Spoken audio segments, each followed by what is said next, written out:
I wasn't going to talk during this, but I think I'll change my mind. Interesting things here.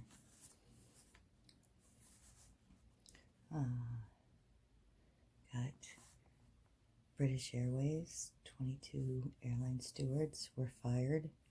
Charges of smuggling gold, diamonds, and other contraband into India.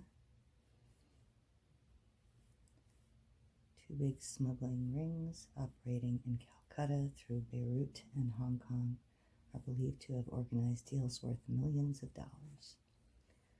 This, by the way, is Wednesday, July 29th, 1959, and it was a 5-cent paper. Let's see what the weather was in Washington, D.C. Midnight, it was 81, and the hottest part of the day was 1 p.m. 92. The fishing boat deserted. The Coast Guard was towing the Seattle fishing boat Ample 2 here today with no clue to the fate of her owner and his one-man crew. The 50-foot craft was found circling in rough seas yesterday, 140 miles west of Monterey, her nets set and her engine driving her at 4 knots. No one was aboard. Coast Guard said her master was A.J. Grosdahl and his crewman was Fred Anderson, both of Seattle. The derelict was discovered shortly after noon by another fishing boat, the Ina Ruth, which reported by radio. Of course, Coast Guard plane surveyed the area but found nothing. President Tubman of Liberia has had such an immense impact on his little West African nation that his country's history is divided into 2 periods, before him and after him. The third in reporter Smith Hampton's series on Liberia appears today. Got a big thing about decoy catching speeders.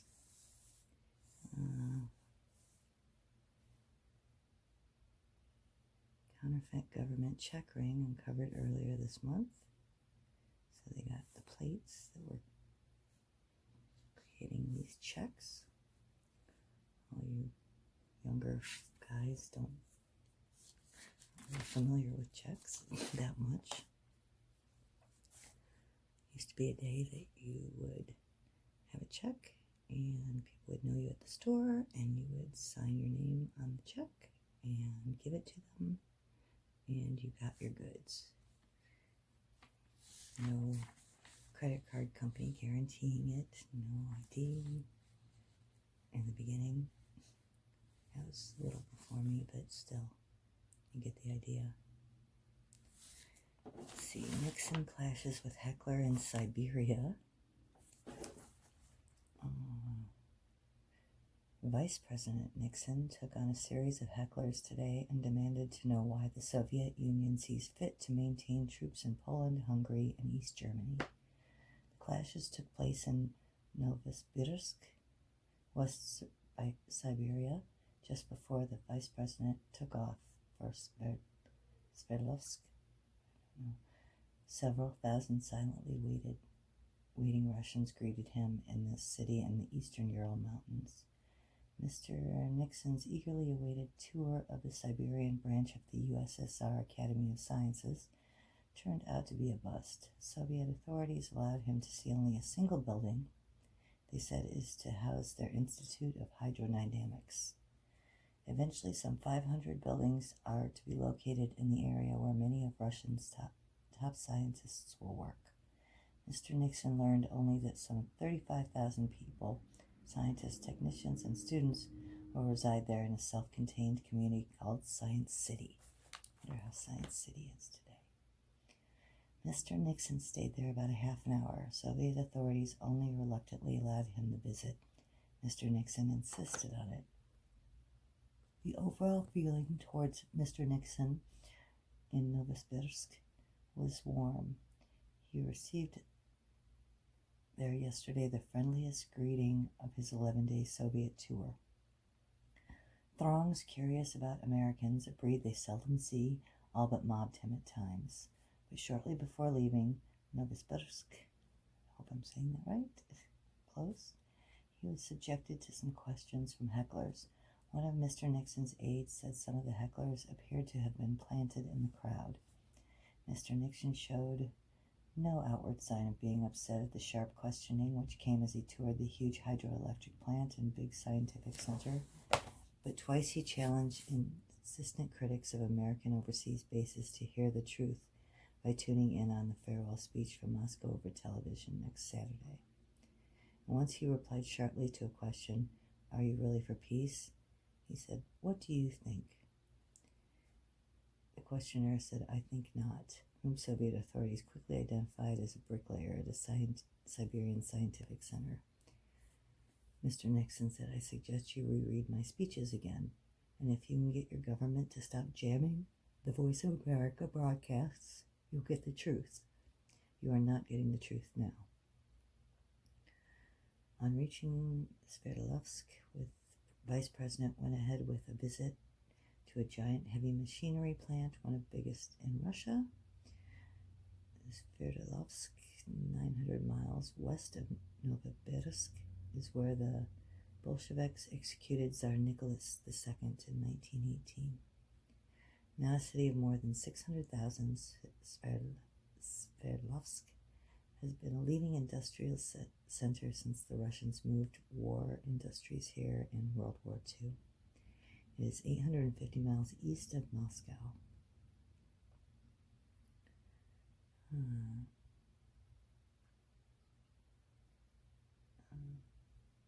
Several occasions, questioners stood toe-to-toe with Mr. Nixon, challenging him to say why the United States will not accept Soviet plans for ending nuclear tests and why it will not trade more with Russia.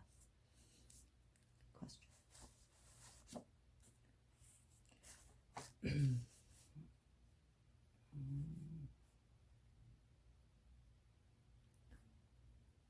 That Mr. Nixon is getting his wish fulfilled in spades of seeing places that tourists usually don't. The tourists encountered along the way are regarded by now rather enviously as a happy, carefree lot, trailing their guides through museums, restaurants, and theaters, blissfully unaware of the sterner realities of Russian life.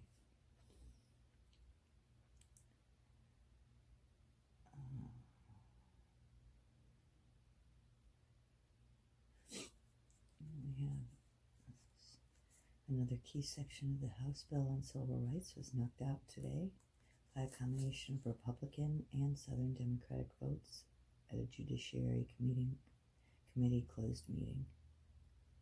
Closed, great. See, not too much has changed. This was the so-called equal opportunity provision for a commission to enforce federal regulations against racial or religious discrimination in employment. A similar coalition vote yesterday struck out the bill's controversial Title III provision that would have allowed the Attorney General to institute federal civil court suits, such as injunction proceedings, to enforce school desegregation, voting, and civil rights in general. The voting against fair employment section today reportedly was 16 to 12. The vote against Title III was 18 to 13. Let me see who voted for what. Eisenhower prefers stringent labor bill. Griffin-Landrum labor reform bill over the measure reported from the House Labor Committee. The President said he wanted to commend the people who drafted the substitute measure.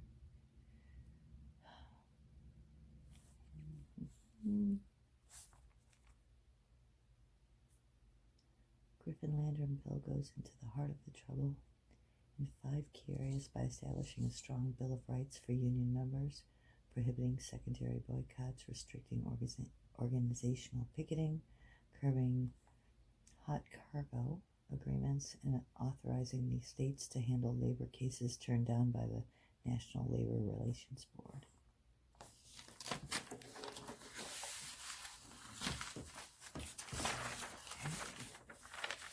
This passes test again. A data capsule. They abandoned the search that rode 5,500 miles in the nose cone of Atlas intercontinental ballistic missile. Recovery of the capsule would have been a bonus.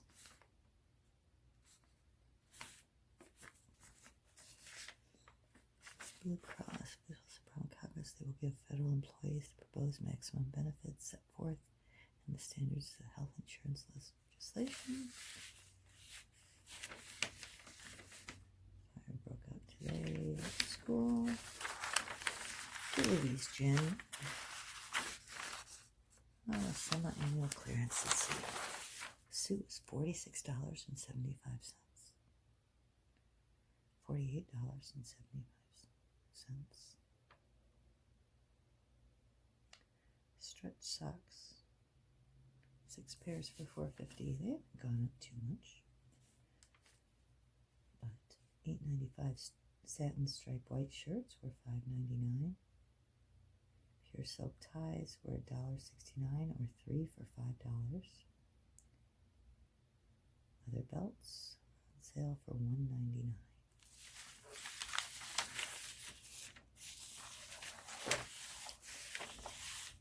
I'm trying to be very gentle with this paper. Steakhouse. There's no dancing in the steakhouse. But you can enjoy a glorious evening on the starlight roof. Minimum charge waived to dinner patrons of the steakhouse. Let's see what we have lost here. Wallet, kitty, cocker spaniel, Dalmatian named Major, bobtail kitten, several parakeets, 2 dogs, Chihuahua, one black and white, one white. I hope they found them. This was a very big reward, I think. Back in 1959 was a $50 reward for the return of a black and white English setter male long hair. Found cocker black female. I think we might have been cocker spaniel, light blonde, too bad. Parakeet, green and yellow. Parakeet, gray, green. Spitz type male. And a toy poodle. People. Still yesterday, same as today. Put some ID, get your animal chipped, please. Sportswear clearance at the Sports Center. Tennis and badminton, camping, tents. Oops. Okay. Oh, that's poor paper. Humphrey campaign distress. Yeah, I didn't do too well. Interplanetary rockets are feasible. Russian scientists said yesterday the Soviet Union will soon be ready to send research rockets to other planets of the solar system. The scientist Anatoly, let's just leave it at Anatoly, gave no details in an interview with the Literary Gazette quoted by Moscow. He said that interplanetary rocket project is now quite feasible and we soon shall witness such flights. Mr. Blaganov is regarded as the Soviet Union's top rocket expert. Okay, televisions. Look at how expensive TVs were back then. 21 inches, $144. Freezers, let's see the most expensive thing. There's a freezer. Dishwasher, $247. Radios. A radio for $88. It was on sale for $1.99. Lady Schick electric shaver for $5.99. They have not gone up that much.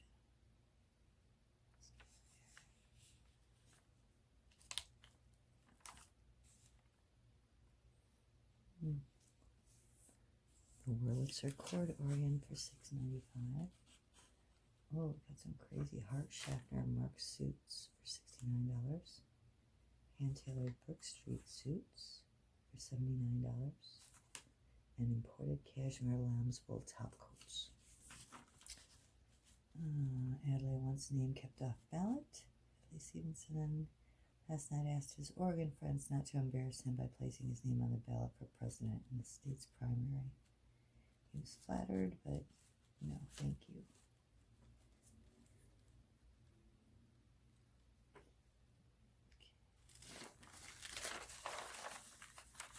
Okay. Baby shoe ban hits car mirrors in Pennsylvania. Uh-oh, no baby shoes on car mirrors? You can get a traffic ticket in Pennsylvania for baby shoes if they're hanging from your rear view mirror of your car. Governor David L. Lawrence signed into law yesterday a bill which prohibits placing or hanging any object in a way that it obstructs the driver's vision. Auto manufacturers, the governor said, have designed windows for maximum vision and safety, and those advantages should not be impaired. Truth issue stirs Siberian heckler. Ex-bookie faces murder charge in Kin's death. Harry Black died in the county hospital. Has been hospitalized when he suffered a beating and a gunshot wound to the neck. Harry Gross, one-time Brooklyn bookie, attacked him during an argument over $2,000. Gross is still in jail in lieu of a $20,000 bail on a charge of attempted murder. It was a chicken scratch back then. Chicken feed. Okay, we have the electric sale, high voltage savings. That's exciting.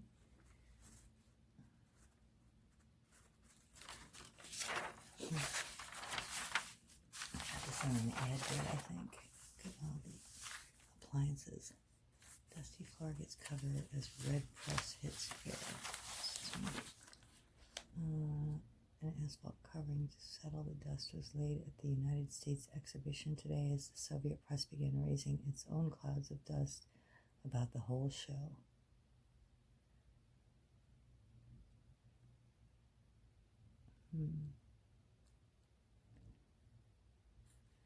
Riding a scarce affair. Just keep in mind this was we had the Cold War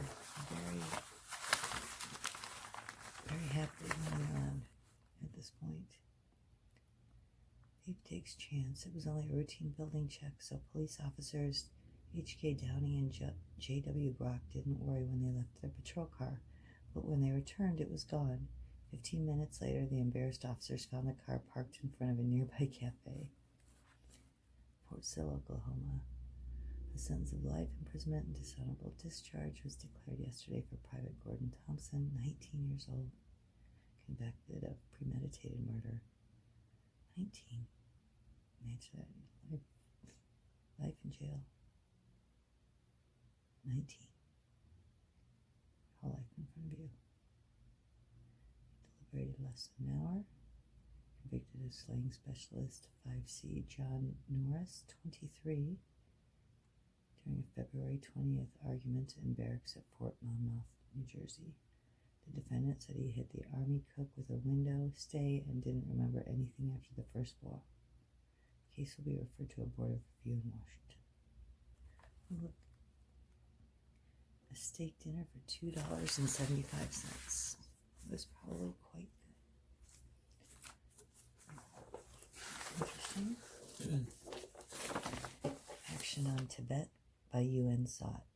The Philippines Republic is consulting with several other nations here on how to air the Red Chinese oppressions of Tibet in the United Nations General Assembly. The Manila government's ambassador, Francisco A.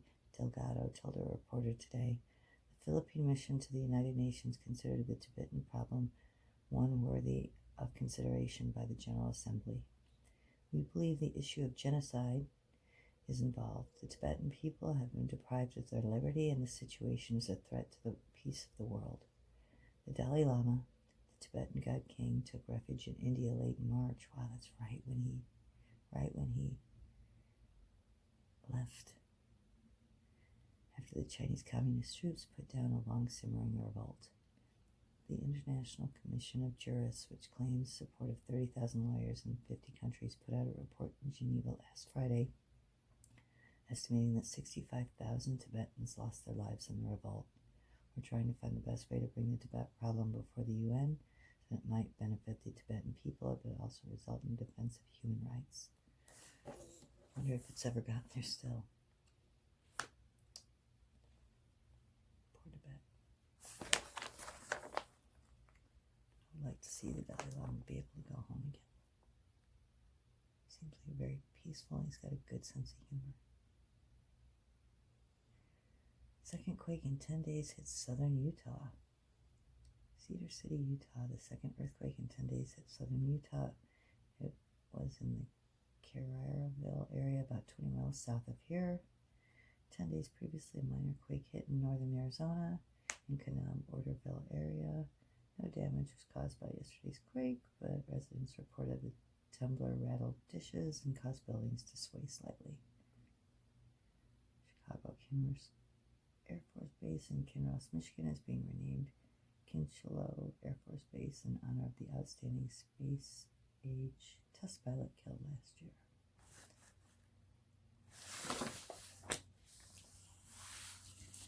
Call these hi-fi. Record players were hi-fis. There we go. See some food prices here. 99 cents a pound. Porterhouse $1.19 a pound. Western corn-fed beef. That's when they advertised it was corn-fed as a good thing.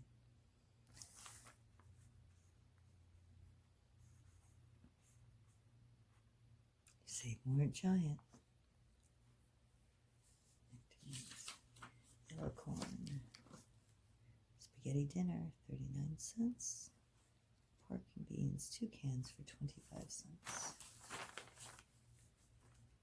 Cake mix, 33 cents.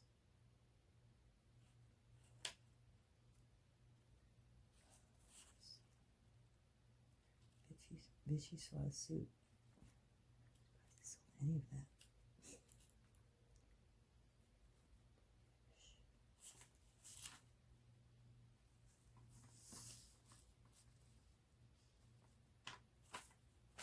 Borden's instant coffee, 36 cents for a 2-ounce jar.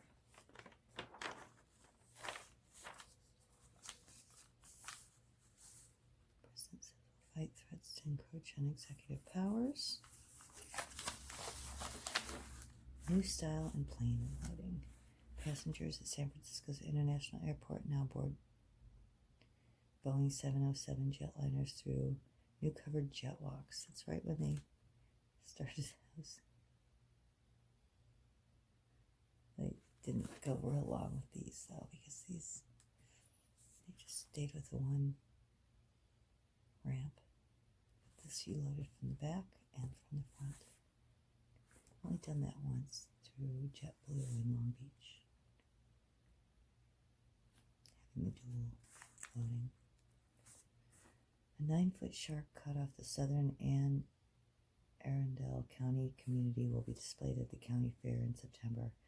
After the 600-pound fish was examined and identified by Edgar Hollis of the Tidewater Fisheries Commission, it was taken to a Galesville packing house and frozen to preserve it for the fair.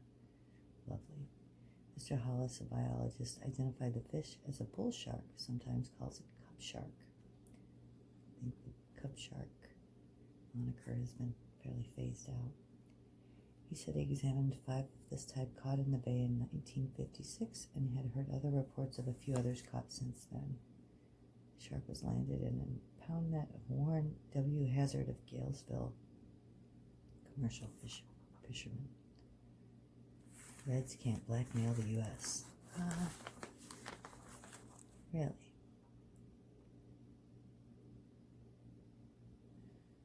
President Eisenhower today assured the nation that any Soviet advantage in long-range missile production will not permit the Kremlin to blackmail the West. They just called them Reds back then. It's the USSR, not necessarily Russia. Coleman stove, 1 burner, $7.88. Men's slacks, $1.99. Ooh, see the lovely These are probably, if they survived,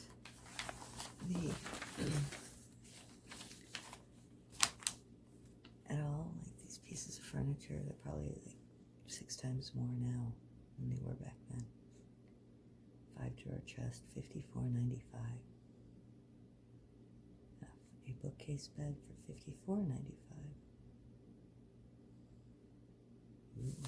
These are definitely mid-century treasures today.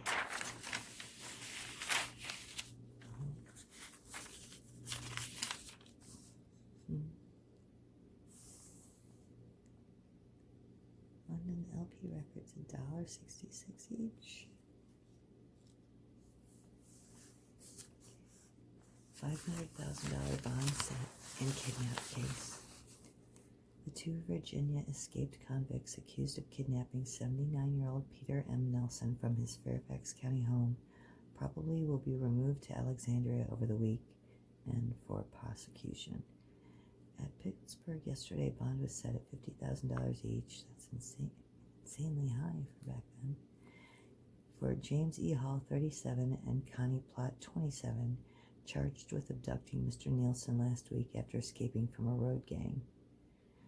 Mr. Nielsen was taken on a winding road in his own car, but was released unharmed Saturday not far from Washington, Pennsylvania, where the convicts were later captured. Hall and Plott will be tried for kidnapping and an unlawful flight to escape prosecution.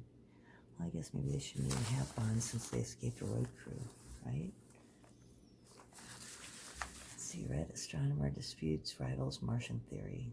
A Soviet astronomer who specializes on Mars has disputed a colleague's theory that the planet's 2 tiny moons are artificial satellites set up by a long-dead race of Martians.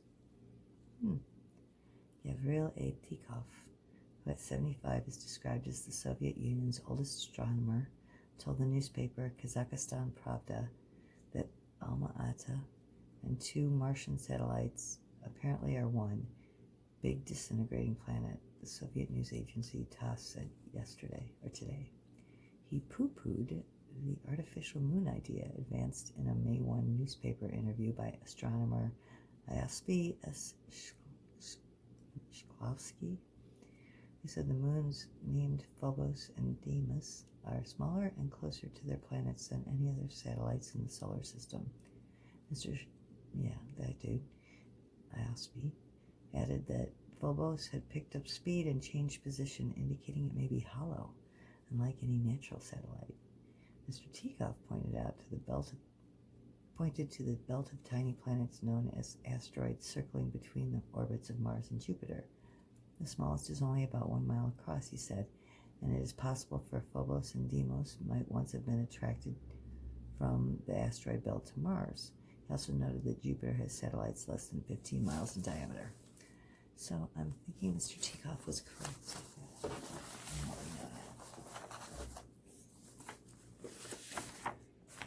Most teeth that loose and need not embarrass. Play day and night with bladder discomfort. Doan's pills. Sheraton hotel reservations. Woodward Lothrop. Anti-Red Unit barred at FET, no party. An official of the communist-sponsored World Youth Festival refused today to recognize a new steering committee elected by the feuding American delegation. The committee is dominated by anti-communists. Jean Garcia of France, chairman of the festival's International Preparatory Committee, told a news conference the United States delegation is infested with troublemakers and subversives and is trying to stir up all the delegations at the festival. Probably. Wouldn't be strange. Wouldn't be a big long shot there.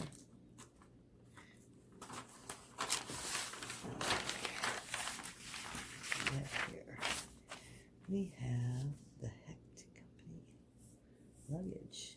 One low price, buys any size.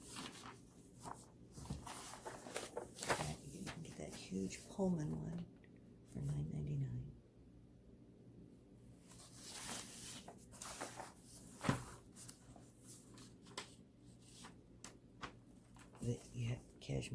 quotes here for $69.75. I think the other one was $79.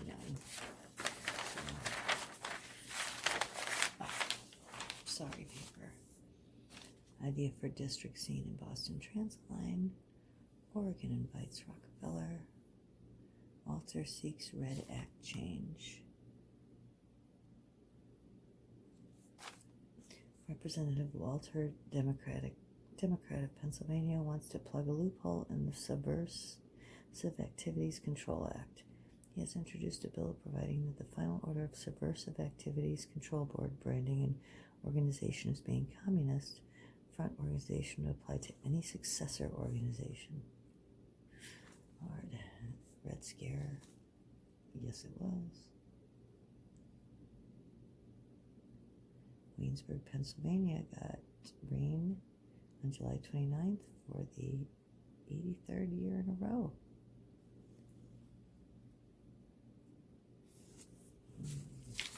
Can't really put this over too much. Little Rock, Arkansas, angered by his crushing defeat in a primary election for traffic judge, an ousted member of the Little Rock School Board last night blasted segregationist failure to support him. Robert W. Laster, traffic judge since 1957, ran third in a three-way contest for Democratic nomination yesterday. Former Judge John L. Sullivan piled up 5,600 votes to 1,500 for Mr. Laster and 1,600 for John W. Bailey. The segregationists, Mr. Laster said they can go to blazes, and went to Standard Bearer to lead them, and then they let him down. Mr. Laster, who once said he intended to be governor of Arkansas someday, was elected to the school board last December 6th on a strong segregationist platform. Voters recalled him and two other board members after the three had voted to fire 44 teachers for what they called integrationist sympathies. I'm still a segregationist personally, Mr. Laster said, but I'm not going to champion their cause anymore. Oh, how kind of him.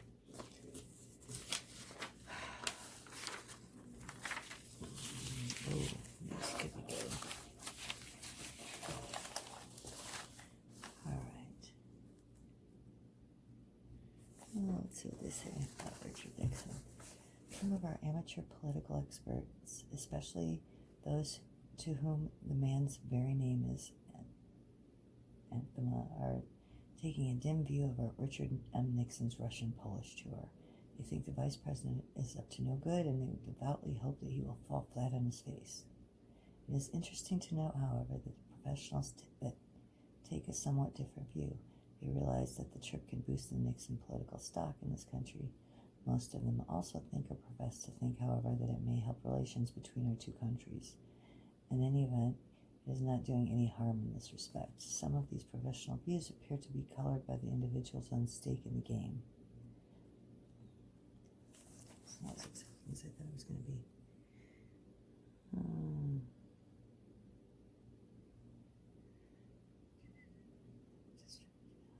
Court. Important step forward in the city's fight on slums. Tommy Rot. Politics and beauty seem to have gotten quite mixed up in Long Beach. Miss Sue Simone Ingersoll, identified as a New Mexico dazzler, withdrew from the Miss Universe contest because her chaperone would not allow her to receive telephone calls. Miss Ingersoll had entered the contest over the objections of authorities of the Catholic Church to which she belongs. Just to make things a little less simple, however, because the analogy between myself and a Catholic presidential candidate. She explains that Catholics are not dictated to by the clergy. As proof, she cited in the statement of clarification that she had once appeared in a bathing beauty show, even though a Catholic archbishop had expressly disapproval.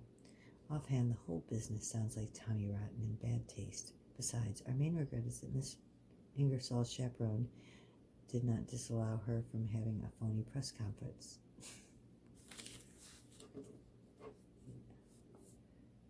Nixon's mission to Moscow. Job.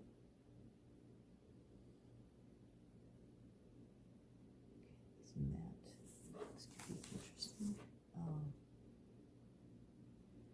Senator Eastland. They're very ashamed of him.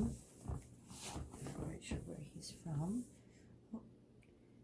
The great and enlightened state of Mississippi considers them morally depraved. Wait, I find this equating of misconsternation with, to use Senator Eastland's term, moral depravity of the worst sort.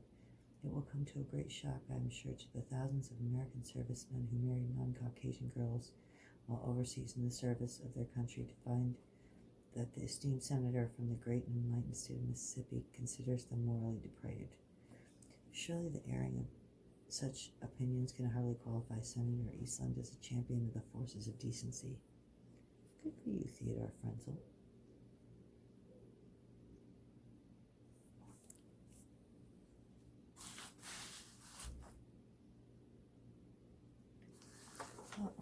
A slimy traffic jam in Tokyo. 6 policemen were summoned to a slimy traffic jam. 300 eels wriggling all over an intersection. The eels landed in the street when a trolley and a fishmonger's truck collided. It took half an hour for police to collect them. Lee Stevenson, former Illinois governor, expected to pull out of Oregon primary. This and that. How to walk up steps.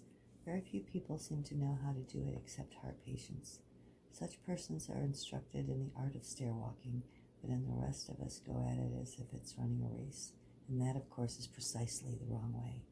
Even a young man can profit from knowing the right way to mount steps. Running up is out. Running down is not. So bad, but leaping up steps is dangerous at any age. It will make pretty hard to make fellow believe it. Young persons seldom believe anything they don't want to believe, bless them. They have the sun and the moon and a few assorted rainbows around their shoulders and are not afraid of anything. At least they never admit it. The way to go up steps at any age, unless someone is after you, is to take it easy. Not one step at a time, never 2 or 3. Always start with the right foot. This is a time-honored Roman system coming down through the ages.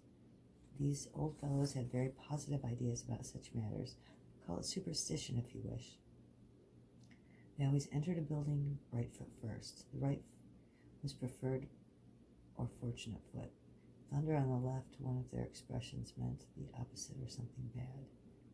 Well, I think that's crap, because it's the whole left and right thing. As the foot is raised, the walker takes a deep breath. Taking in extra oxygen is a cardinal point. The average person seems to have very little idea how much more work the body does in pulling itself upstairs than in walking on the level. More muscle power is needed, and this demands increased air. One of the fancy names for it is metabolism. Not really.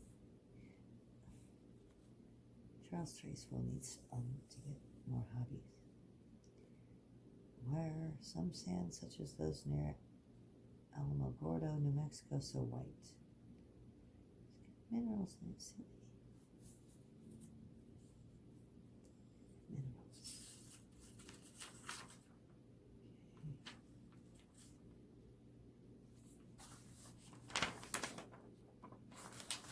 It's going to be the Hatch Act. Justice Department officials said today the passage of time bars any possible action on a $30,000 donation made to the DNC in 1948. Donation was made by Wilbur Maycock.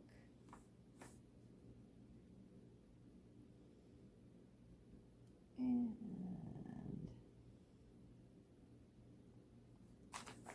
Cuba to stress stability at talk. Cuba will insist that American foreign ministers' conference discuss the instability and economic underdevelopment of Latin America. Mr. Roa told a news conference, however, that his statement should not be interpreted as a possibility Cuba would not be attending the August 12th conference in Santiago, Chile, if the two subjects were left off the agenda. Although he said Cuba will attend the conference, Prime Minister Fidel Castro has said that he would attend if United States Secretary of State Herter attends. Mr. Herter's attendance depends on when the Big Four's Geneva talks ends. So Coast and sirloin known for truly gracious dining. I bet they don't have dancing either.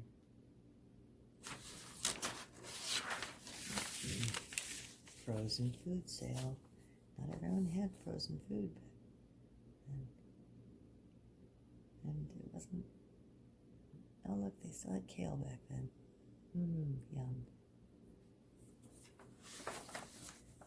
Uh-oh. Rambler. Boards a tall ship. Here they go. Okay. A house divided on I Street. Workmen struck a building after a long crack appeared at the front wall. Uh-oh. Long crack. RLA accused of moving Southwest people needlessly. RLA Redevelopment Land Agency. Homes have been torn down and persons dispossessed, but no new dwellings are taking their place. Of course not.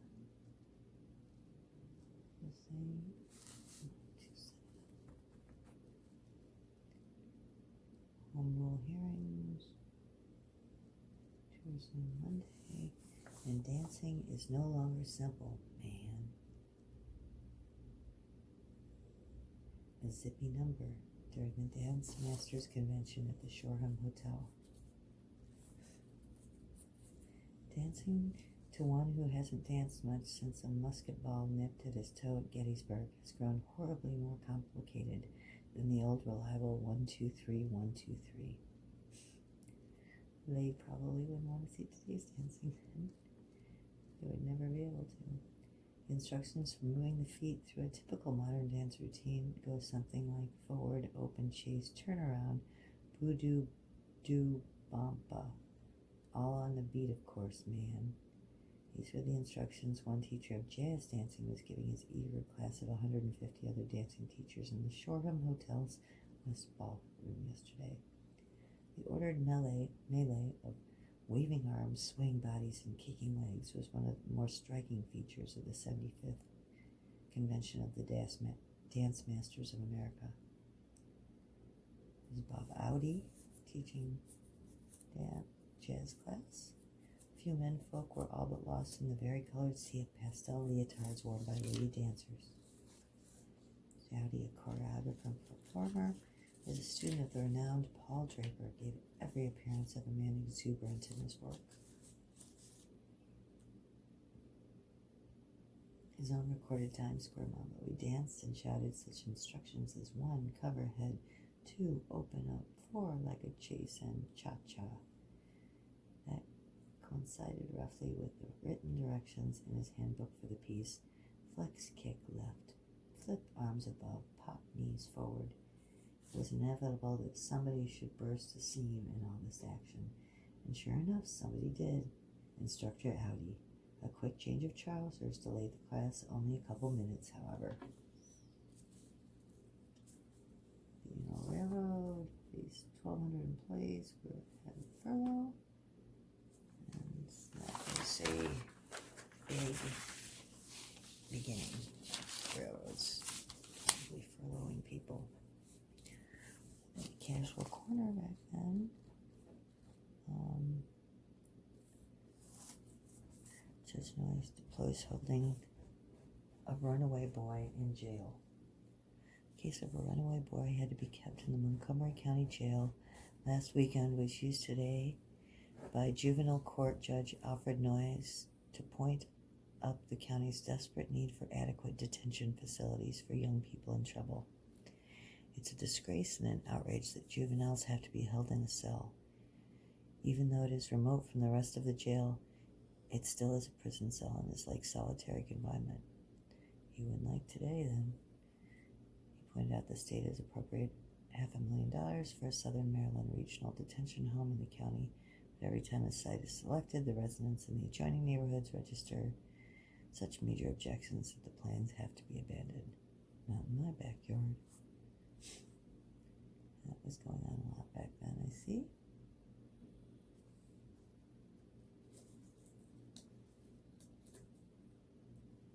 DC Richmond train number 20 to be discontinued. Terms given to attacking Two men were sentenced to 5 years each in jail yesterday for attacking a couple while they slept in the park near North Brentwood, Maryland. Ordered the terms in the House of Corrections for Warren Hawkins, 22. And Willie Lee Reeder, 30. The men were charged by police with assault and intent to kill Claude Caldwell of Shelbyville, Tennessee, and with assault with intent to rape his wife, Lena, 39. The incident occurred June 9th. The men pled guilty to the charges involving Mr. Caldwell, and the charges involving his wife were null pressed by State's Attorney William L. Kaler. Third man was also charged in the case by Mr. Kaler, dropped the counts against him when he became a state's witness. The processing of hay from fields to drying sheds will be demonstrated at 10 a.m. at the William King Farm today. In case you wanted to see that.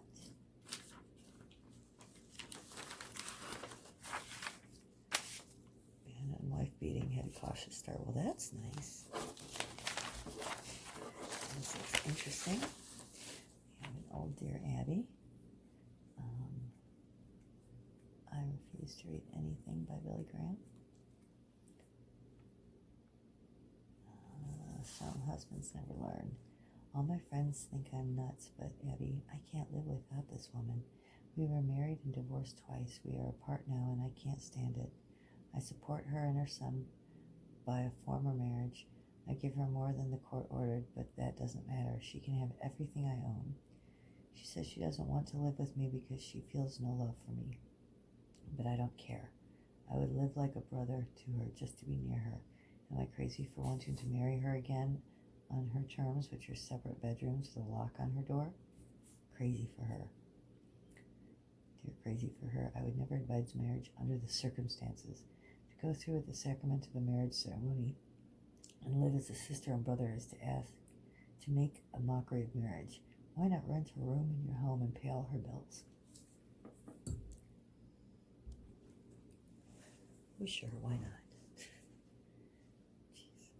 I telephoned a friend of mine, Abby, and made an arrangement to visit her one afternoon at her home. I never stay more than an hour because while my time is my own, many of my friends have busy lives. Not 5 minutes after I arrived, her telephone rang. It was her sister. My hostess stayed on the telephone talking sheer nonsense for 35 minutes. By the clock, I sat there like a wooden Indian all the while. She made no apologies. Now, what would you have done in a case like that? Abby answers, I would have concluded that my hostess cared very little for my company, and in the future I would offer it sparingly, if at all. Exactly. Dear Abby, when I was born I weighed 13 pounds. Wow, big kid. I gave my mother a terrible time. She lived, but my father died. I'm the youngest of 9 children, and I have a chance to get a job, but I hate to leave my mother alone. I quit school last year. I'm 17 to stay home and take care of her as she takes dizzy spells. My brothers and sisters say I have to stay home and take care of Mama forever because I am the one who made her so sick in the first place. Wow. I think I'm entitled to a life of my own, but don't know how I will ever have one. Please help me. I pray every night, but God doesn't hear me. Wanting to live. Dear Wanting to Live, your brothers and sisters have as much responsibility towards your mother as you do. Since you are the youngest in your family, you are probably too timid to stand up for your rights, so ask your clergyman to help you speak your piece. Arrangements can and should be made for you to have a life of your own. Oh, yeah.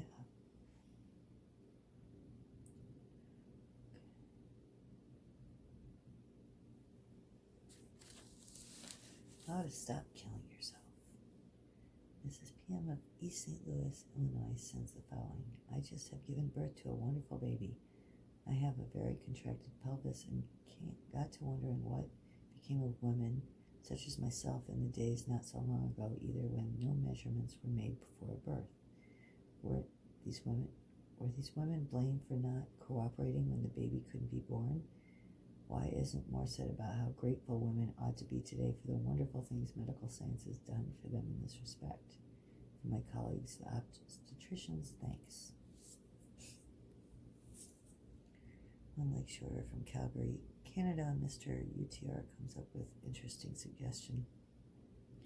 Sometimes it's the simple thing that is overlooked. For years I have been having back pains and getting tired easily. Nothing seemed to help. A few doctors ago I went to a doctor who measured the length of my legs. He found one shorter by almost half an inch. He prescribed a built-up heel, and I have felt reborn. Now I have pep. The old pains and aches have disappeared. I hope this letter helps some of your readers. AK of Akron, Ohio, probably is having a hard time of it. He writes, we frequently hear such expressions as her heart is broken or he broke her heart. Is there any medical basis for this? Can deep unhappiness and sorrow actually cause damage to a person? Is it possible for one to die a little because of others people's actions? Actually, it's been proven that is such a thing. Let's see what Dr. Pete Steinkron says. Doctors who are psychosomatically minded will say that deep emotions affect the heart as much as they cause deleterious effects upon stomach, intestines, and in fact upon any other organ in the body. I happen to believe strong sudden emotions, as in anger, excitement, or chronic, such as resentment and hate, will ultimately affect the body. You are correct, sir. As for actually causing heart disease, there's no proof. Actually, there's a little bit. And this is BC of Monroe, Louisiana, says, your articles about shingles was interesting. I had a case of it several years ago, and of all places on the right side of my face. Luckily, I had a little pain, mainly a tingling sensation, but it looked as if I had smallpox. I went to a specialist, got shots and lotion. I have several scars to remind me of the pesky things. Now, this is what I like to know, and didn't see it in your column. Is herpes zoster caused by nervousness? No, that's not what herpes is caused by, Speedy. My friends think so, but I say that shingles is due to trouble with the nerve area. What is your opinion? Herpes zoster is due to a virus attacking spinal nerve roots. Yeah, Ooh, how did we not get the wife beating? Women have come a long way in achieving legal rights in the past 300 years. Really. Pondering this truism is theatrical producer Bruce Ferguson, now serving a 30-day jail sentence for beating his wife Anna. She hailed him into court for striking her on June 2nd in their Long Island home. Although he denied the charge, the producer did not convince the judge, and his sojourn to the county jail is convincing testimonial to the risks inherent in taking a swing at one's wife these days. The beating there was a time when wife beating was more of a prevalent and generally tolerated by the courts. Family squabbles were matters to be settled within the home, and if a husband felt it necessary to wall up his spouse, that was no concern of the law unless, of course, he overdid it. Oh, Lord. And sometime back in the 17th century, the judicial world began to narrow the scope of husband's privilege to chastise his wife. No shit. The first important limitation was the principle laid down by a noted judge of his day that while it was all right for a man to whack his wife, he could be punished if he beat her with a stick that was thicker than his thumb. From then on, the law had progressively reduced to a man's rights to discipline his mate, but it has been a very gradual change, and the thumbstick rule even found its way to America and was forced in various colonies. Nowadays, if a man uses any stick on his wife, or even the back of his hand, he's in trouble, at least if the wife decides to prefer charges. Oh my. Family counsel. Teenagers won't obey grandma. The problem? Mother is too critical of the children. Miss Lim says they could become hoodlums. The details. My problem concerns my teenage son and daughter and my mother. The children always loved their grandmother very much. They were happy when grandma came to live with us 3 years ago, partly as a result of her being back with us. I decided to go back to work. We want to send both children to college, and we won't be able to do that on my husband's salary alone. Try 50 years later. But now the children and grandma are together several hours a day, and they don't seem to get along at all. We get long lists of complaints every evening. I feel that mother is too critical of the children and takes things too seriously. We feel that we have nice children, even if they are a bit rambunctious at times. Okay. Mrs. L.M. says, it's just that because I love them that I worry about them. The way they could be growing up, they could become hoodlums. The boy isn't as bad as the girl. She has no sense of responsibility. She comes home from school and starts playing her rock and roll records. Then her girlfriends come over and they fool around with clothes and makeup the rest of the afternoon. After dinner, there are long telephone conversations. And homework? That's left until bedtime. I used to spoil the children when they were younger, and I guess they figured they'd be able to take advantage of me now. My daughter seems to think I'm just a cranky old woman. The council's view, let's see what they say. I am curious. Mrs. L.M. is placed in a very difficult position. If she is responsible for these children a certain number of hours a day, she cannot help but want to guide them according to her own ideas. Yet they aren't fully her responsibility, and their parents are evidently satisfied with them. She cannot presume to overrule the parents. Mrs. L.M. should consider that older people tend to be more critical of adolescents than those closer to their generation. On the other hand, Alice should know that her children are not accustomed to seeing their beloved ones doting grandma in the driver's seat, and they would be behaving naturally if they tried to take advantage of the situation. Alice's hard-earned money would be of little help in getting her youngsters into college and keeping them there if their marks and their work habits are poor. She should carefully consider whether it might be better for her to remain at home and help her children develop self-discipline and resourcefulness. Isn't that special?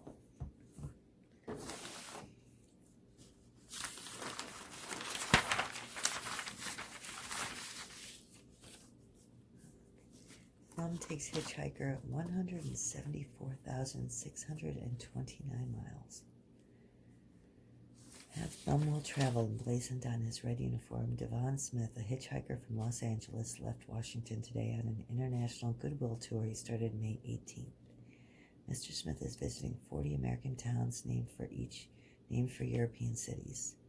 In each, he collects a letter from the mayor to European counterparts. Letters collected so far include one from S.L. Lewis, mayor of Moscow, Idaho, to mayor of Moscow, Russia. Second week, Mr. Smith said he will leave from Europe to deliver the greetings and get return messages, which will take him on American rounds next summer. Mr. Smith is an auto worker during the winters. In the past 10 summers, he's hitchhiked in 3,310 cars and trucks and once on an elephant. In 1956, he hitched through 15 European countries. He claimed he has never had an accident. His uniform of red pants and red jacket has emblems of cities he's visited, sewed on it, and Mr. Smith plans to enter Russia via Finland. Russia is the only Iron Curtain country he plans to visit. Besides the letter to the mayor of Moscow, he is carrying one from the mayor of St. Petersburg to the mayor of Leningrad, which was known as St. Petersburg before the revolution. Last year, Mr. Smith visited Jupiter, Mars, Sun, Moon, all in the United States, and finished the tour back on Earth, Texas.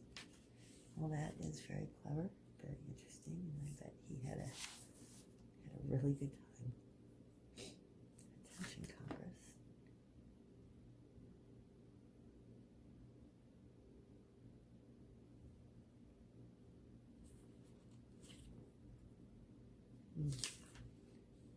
Death of Roy Underwood. Looks like someone killed him because he was a Union.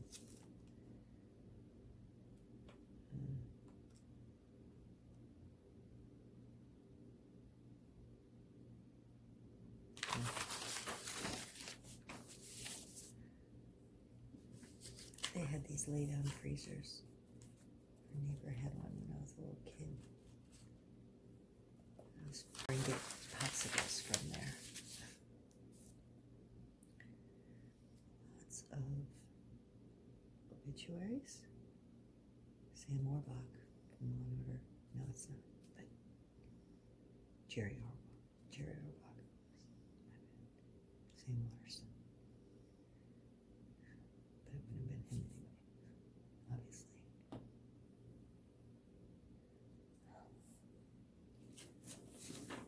Okay, let's see here. Alcohol test Hit skids as tipsy drivers score.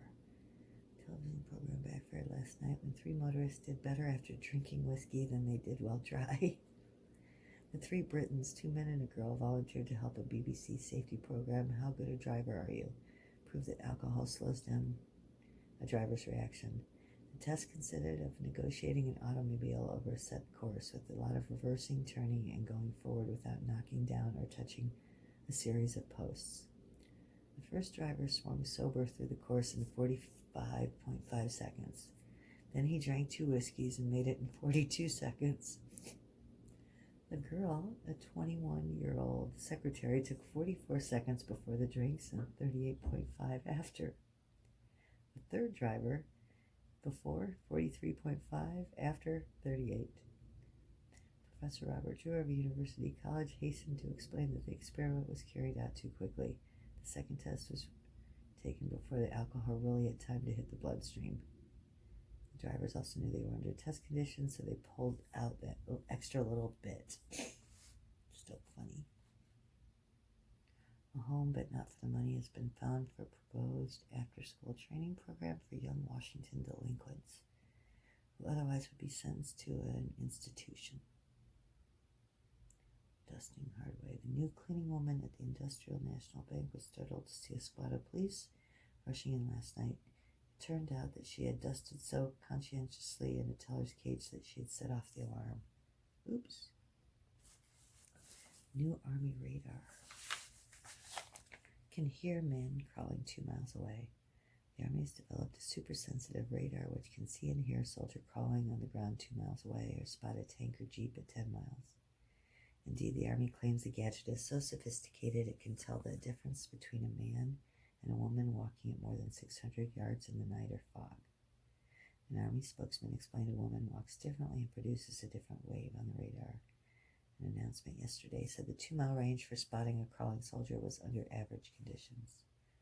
Under ideal conditions, in a test made in the desert, a surveillance radar spotted a soldier walking at 15 miles.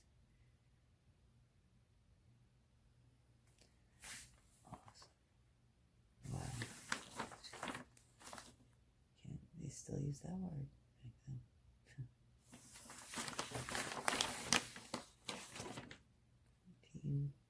African-American children will apply for admission to predominantly white or completely segregated schools in Alexandria before the end of the week. Their attorney disclosed. It's amazing that we ever even argued about that. July 29th. What should a college administrator do about student drinking? 2 University of California at Los Angeles deans offer these observations. If the administrator is lenient, he will get his lumps from the community. If he is tough, he'll get knocked by the students. If he follows middle-of-the-road policy, he'll draw fire from both sides. So what then? They have a 150-year-old solution, which they note Riley has described college deans as the policy of straightforward hypocrisy.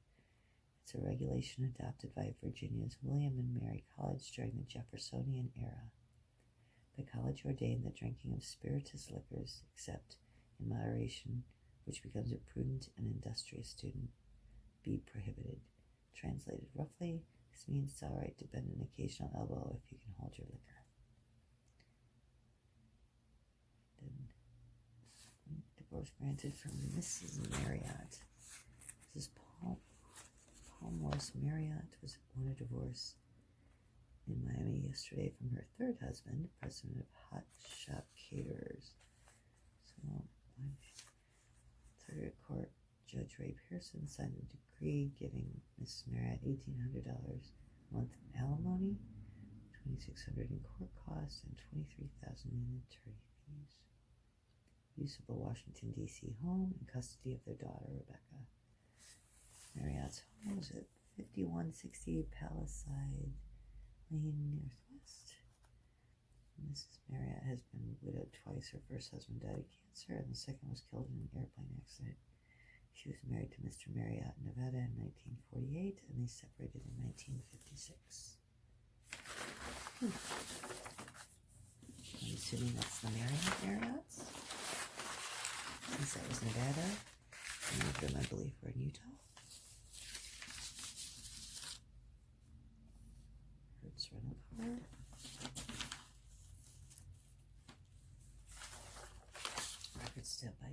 Steel.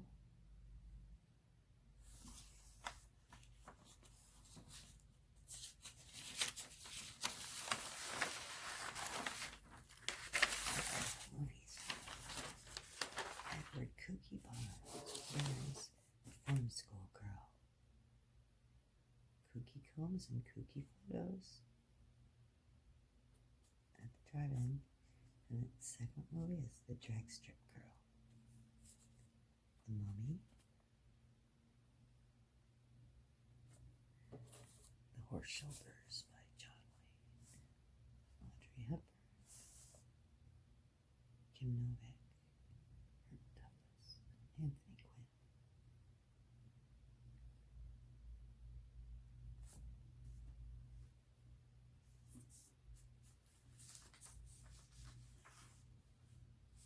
We have Rossellini, Roberto Rossellini. I wonder if that's Isabella's father. Yes, I believe it was. Are you still married to Ingrid Bergman? Oh, I've got The Ten Commandments with Charles Heston playing. We have South Pacific playing. Don't Give Up the Ship with Jerry Lewis. Hercules. Houseboat with Cary Grant. Horse Soldiers with John Wayne.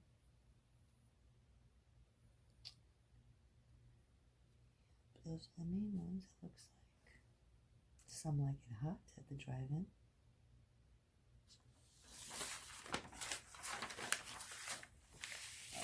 Oh, I wish tires were still this cheap.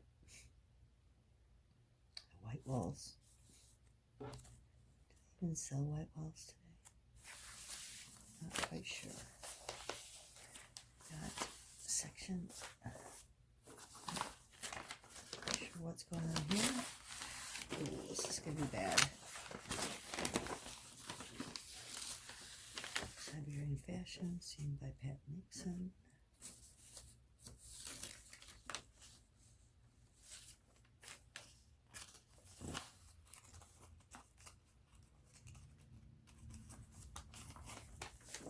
Ooh, the swimsuits. And they couldn't even give me no pictures, they just had the drawings.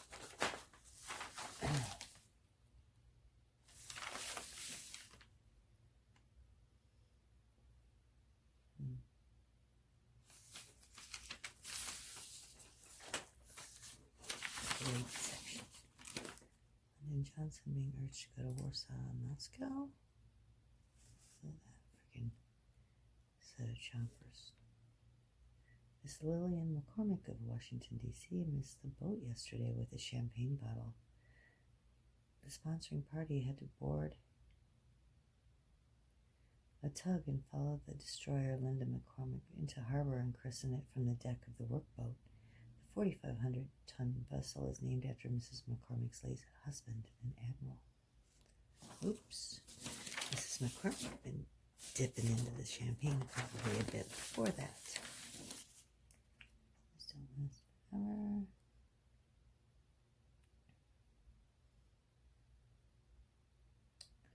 Talking about the heat.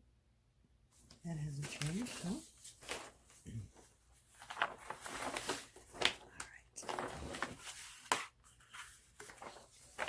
I'm missing some of this paper, but that's okay because this is going quite a bit longer than I expected.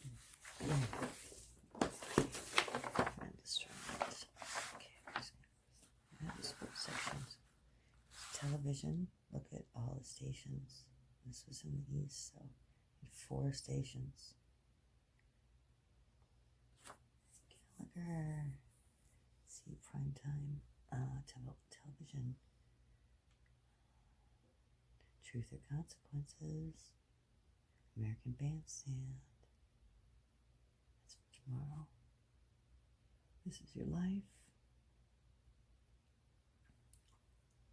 TV previews, very exciting. Today's radio highlights, Wednesdays. glasses for sale, 97 cents. Kresge's. What is Kresge's? Midwest. Some point. That one. Jamaican socialists return to power. Chilean Navy announced last night at Chilean warship. Death charge what is suspected was a foreign submarine.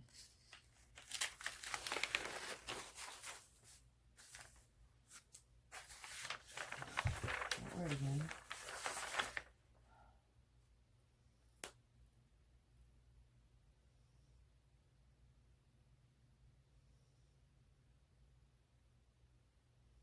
Three of 7 escapees are rounded up. They were captured within hours after they sawed their way out of the Newport jail yesterday in Kentucky.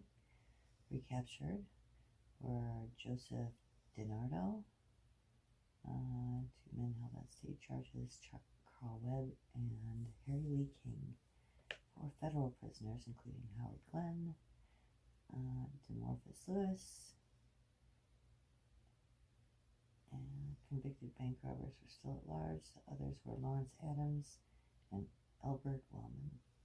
DiNardo was captured after tipped off police surrounded a house at nearby Covington. Webb and King were arrested in downtown Cincinnati.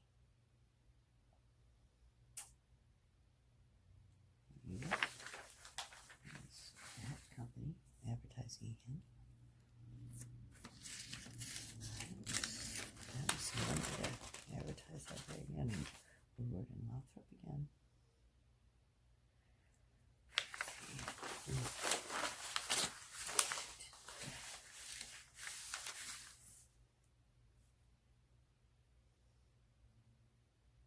St. Louis car dealer under a 4-year prison sentence for income tax evasion asked federal court yesterday to reduce or suspend his sentence or place him on probation.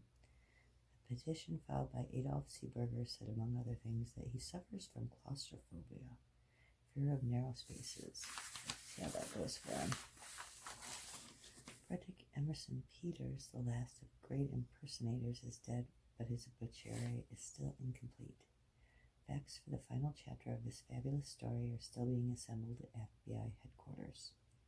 The information is arriving every day in the form of bad checks Peters cashed on his last trip.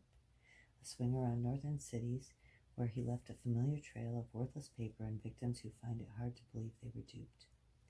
Peters died Saturday in a New Haven, Connecticut hospital at the age of 73, ending a career of crime which lasted more than half a century. He was stricken in a hotel room where he had registered as B.A. Morris, the last name of a long string of phony names he used while practicing the art of impersonation from coast to coast. After he was found unconscious, hotel officials wondered who they should notify. He was everybody. They looked at his stuff to see who he was, and hell, he was everybody, said an FBI spokesman. When the FBI was asked to help identify the dead man, they quickly discovered it was Peters, the person featured in a stack of records as high as his head. Those records told of an intelligent, well-spoken, well-read man who posed with great success as military officers, government officials, authors, and professors, and others too numerous to mention. He would take great pains to convince a victim of his phony identity and write a bad check, but seldom at any great profit. A man of fine taste, he would often purchase books or art objects, ask to have them delivered elsewhere, and then write a check for a small amount, seldom more than $50 above the purchase price. He served the last of 8 prison sentences at the Lorton Reformatory and even worked in prison. He was working for the future. The FBI said he was receiving a $69 a month in Social Security payments while serving 6 years at Lorton.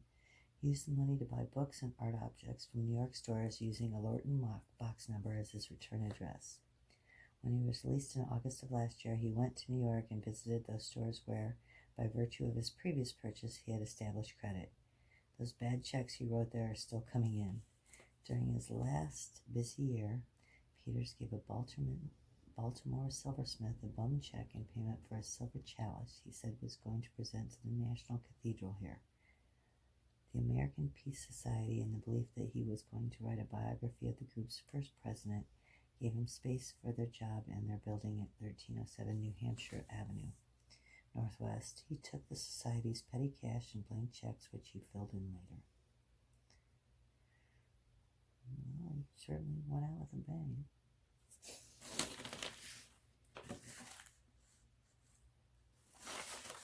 FTC issued complaints against 2 firms. Allen, girl 17 denies custody release. The 17-year-old was kept under Welfare Department custody yesterday after District Court Judge George L. Hart turned down a petition seeking her freedom. The girl originally had been put on probation in juvenile court a year ago for running away from home. Her probation was revoked July 17th after she again was reported to have run away. The girl's attorney, Albert A. Rappaport, contended juvenile court had refused to appoint counsel to represent the girl at the revocation hearing, thus making the revocation illegal. Assistant Corporation Counsel Julius R. Dugas argued the proceedings in juvenile court are not criminal in nature and it was not mandatory for the girl to be represented by counsel. Oh, boy. After yesterday's hearing, Judge Hart gave no reason for his ruling. Counsel for the girl said the ruling would be appealed. I think he should be appealing it because he deserves counsel.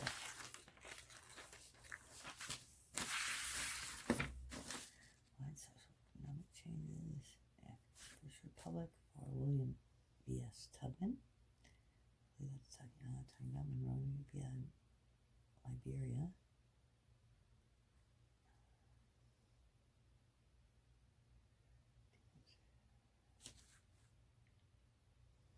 Louis T. Bruniger, realtor and lawyer, has been appointed to the District Motor Vehicle Parking Agency.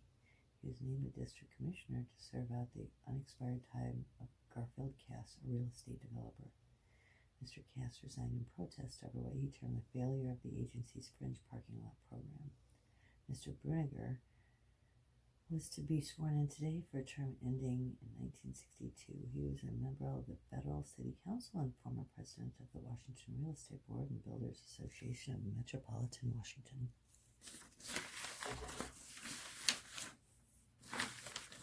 Pennies, always first quality. Pennies luxury sheets. Senate votes to ease ruling on equal time. Don't do that. Rockefeller says son hasn't told him of romance. That may be romance blooming among the steep Norwegian hills, but Governor Nelson Rockefeller says his son hasn't told him so. Governor Rockefeller said he knew his 23-year-old son Stephen is dating a 20-year-old Norwegian girl who once worked in the Rockefeller New York home as a maid. I understand he is enjoying himself and having a good time, as I do, but that's as much as I know about it. In answer to questions whether the heir to some of the family millions might marry Anne Marie Rasmussen, daughter of a village grocer, Governor Rockefeller said he thought the 2 young people were just having an ordinary boy-girl friendship.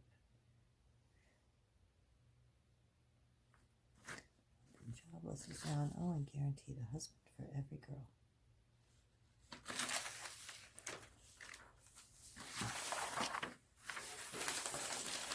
Okay. Jealous. Brings it tomorrow in taxi cab shorts case. Airliner lands 35 Britain safely on one wheel. Let's see what alimony drones are.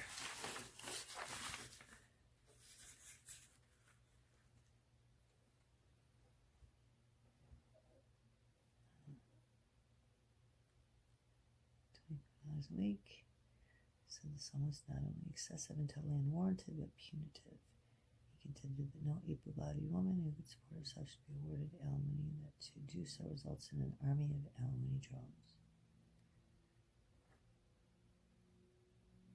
She'd been unable to qualify for a teaching job in the district and had been unsuccessful in finding other employment.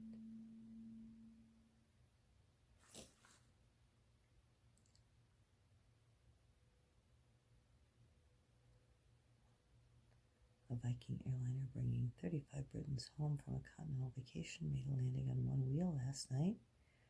2 women suffering from shock were the only casualties. They were warned. He circled for 45 minutes to burn fuel, and he came in for a landing at 90 miles an hour and balanced the plane on one wheel for 300 yards along the runway, then slowed on the bordering grass. The starboard wing and engine dug into the ground, bringing the plane to a halt. Sounds like he did an okay job.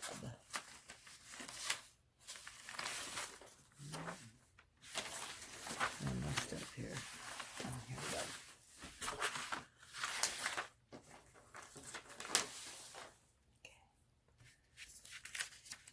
Explain to Liz Whitney. U.S. court tells Army why the government will not answer questions from socialite Liz Whitney. The government has condemned and now using the highly sensitive military project to small portion of her state.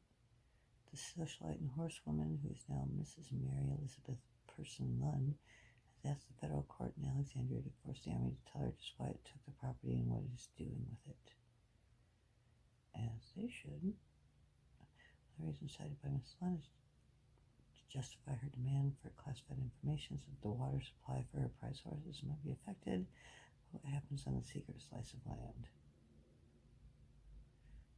So if someone came to your land, just took it, and didn't explain to you anything, and you still got the rest of the property, I definitely want to know what's going on there, right? Right.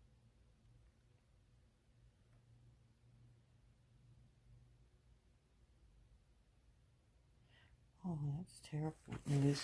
It's like Mrs. Lottie Ames, 50, settled her bill at Spartanville General Hospital after several weeks in traction with leg and back injuries.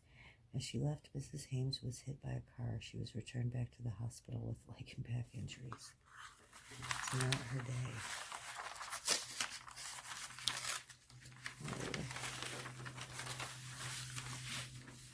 Here's Clearinghouse. Ooh, mink stole, you guys. Don't worry.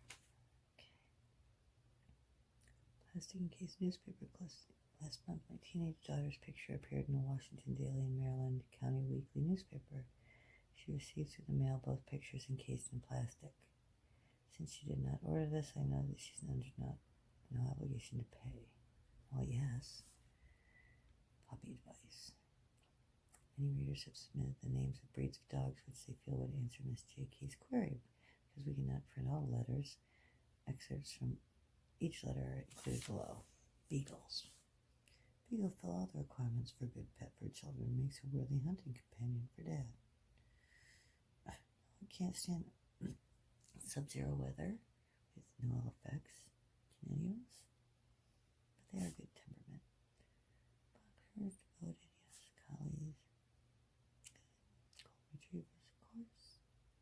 Does anyone have the address of the place in Georgia where stockings can be sent for mending? Is still in operation. My daughter has gotten a run in a pair of leotards, which I hope can be repaired by these people. I should be grateful for this information. Oh, here's one. Help, what do you eat with pizza to make a meal? And how many calories in a 9-inch round pizza plain? Thank you. And pizza was fairly new. And calls her next to the babysitter.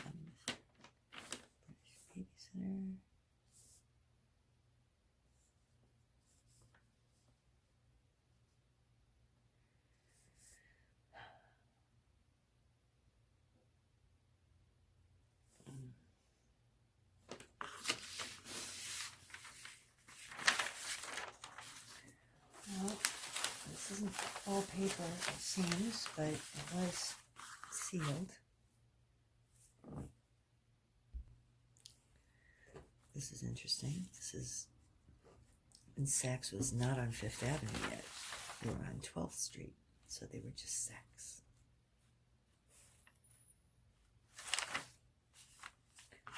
Gabby Gourmet. Housewife plans 700 meals.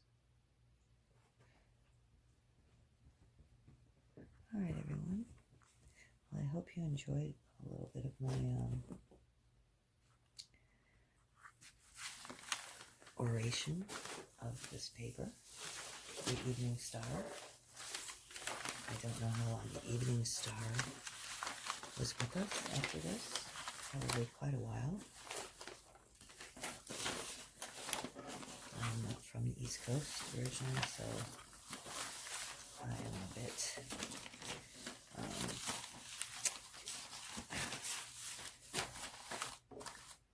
clueless of how to answer that, but I'm going to try and put this all back together. If you want to stick around with me for that, you can do so. Otherwise,